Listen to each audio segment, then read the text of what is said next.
Hello, teachers. I am Quince, my school year. Hello, University of Industries. I graduated in 2025 with a bachelor degree in mechanical engineering. Until now, I have accumulated a lot of experience, skill, achievements.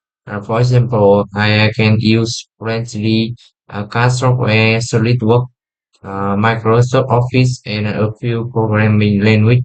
When I read the Samsung's recruitment logic advanced advertised on a fanpage, Samsung company, I hope I will work as a design engineer for the company as I grow.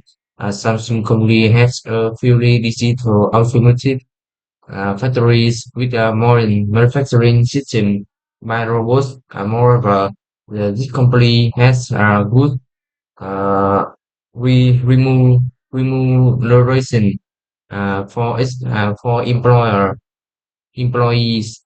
Therefore, I want to apply for the position of a design engineer of Samsung company because I have a experience using some design software like CAD and Inventor. Thank you for listening.